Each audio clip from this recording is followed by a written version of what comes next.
വിശുദ്ധ പൗലോസ് തിമോഥെയോസിന് എഴുതിയ ഒന്നാം ലേഖനം. അധ്യായം 2. പ്രാർത്ഥനയെക്കുറിച്ച് നിർദ്ദേശം.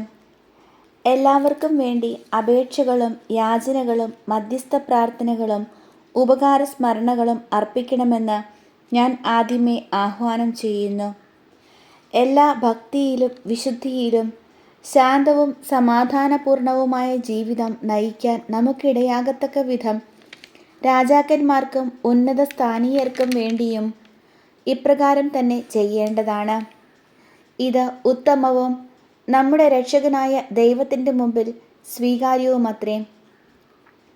എല്ലാവരും രക്ഷിക്കപ്പെടണമെന്നും സത്യം അറിയണമെന്നും ആണ് അവിടുന്ന് ആഗ്രഹിക്കുന്നത്.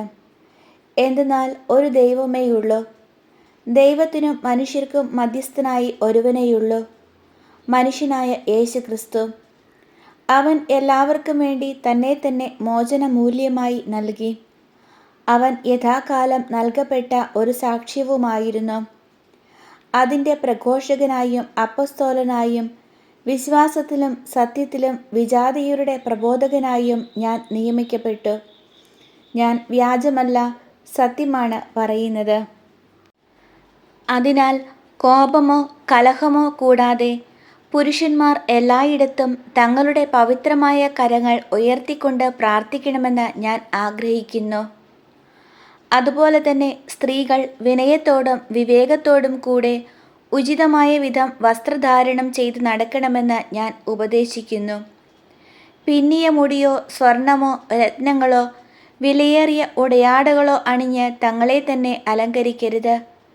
ദൈവഭയമുള്ള സ്ത്രീകൾക്ക് യോജിച്ച വിധം സൽപ്രവർത്തികൾ കൊണ്ട് അവർ സമലംകൃതരായിരിക്കട്ടെ.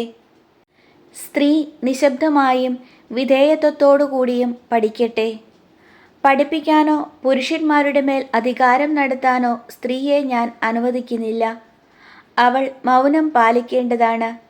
എന്തെന്നാൽ ആദ്യം സൃഷ്ടിക്കപ്പെട്ടത് ആദമാണ്, പിന്നീട് ഹൗവായും. ആദം വഞ്ചിക്കപ്പെട്ടില്ല, എന്നാൽ സ്ത്രീ വഞ്ചിക്കപ്പെടുകയും നിയമം ലംഘിക്കുകയും ചെയ്തു. എങ്കിലും സ്ത്രീ വിനയത്തോടെ വിശ്വാസത്തിലും സ്നേഹത്തിലും വിശുദ്ധിയിലും ഉറച്ചു നിൽക്കുന്നെങ്കിൽ മാതൃത്വത്തിലൂടെ അവൾ രക്ഷിക്കപ്പെടും.